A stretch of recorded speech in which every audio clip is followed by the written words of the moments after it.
ایک عورت پیر صاحب کے پاس گئی اور کہا، پیر صاحب مجھے کوئی ایسا تعویذ دیں میرا شوہر میری ہر بات مانے، میں جو بھی کہوں وہ میرا تابع ہو جائے۔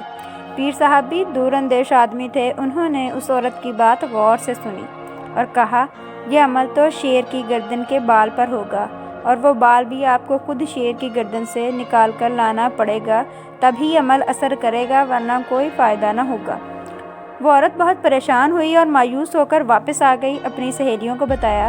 ایک سہیلی نے مشورہ دیا، کام تو مشکل ہے مگر ناممکن نہیں، تم ایسا کرو، روزانہ 5 کلو گوشت لے کر جنگل جایا کرو، جہاں شیر آتا ہے وہاں ڈال کر چھپ جاؤ، کچھ عرصہ بعد تم خود اس کے سامنے آنے لگ جانا، جب شیر عادی ہو جائے گا اس کو پتہ چل جائے گا کون اس کی خدمت کر رہا ہے، پھر آہستہ آہستہ اس کے قریب جا کر گوشت ڈالنا شروع کر دینا، اس کی گردن پر پیار سے ہاتھ پھیرنا، جب وہ تم سے مانوس ہو جائے تو اچانک سے اس کی گردن سے ایک بال اکھیڑ لینا۔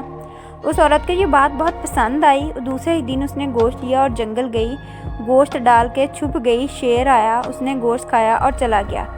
عورت نے 1 ماہ تک ایسا کیا، 1 ماہ کے بعد اس نے شیر کے سامنے جا کر گوشت ڈالنا شروع کر دیا تاکہ شیر کو بھی پتہ چل سکے کہ اس کی خدمت کون کرتا ہے۔ کچھ عرصہ بعد شیر بھی عورت سے مانوس ہو گیا، عورت نے شیر کی گردن پر آہستہ آہستہ ہاتھ پھیرنا شروع کر دیا۔ ایک دن موقع دیکھ کر عورت نے شیر کی گردن پر ہاتھ پھیرتے پھیرتے اس کی گردن سے بال اکھیڑ لیا۔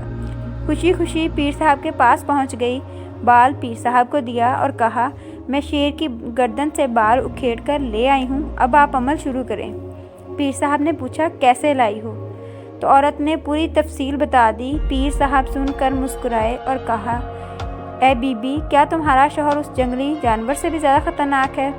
اس جانور سے جو اتنا خونخوار ہوتا ہے، جس کی تم نے چند دن اتنی خدمت کی کہ وہ تمہارے ساتھ مانوس ہو گیا، تم نے اس کی گردن سے بال بھی اکھیڑ لیا، اس نے تمہیں کچھ نہیں کہا، جبکہ تمہارے شوہر کے ساتھ تو پیٹ بھی لگا ہوا ہے۔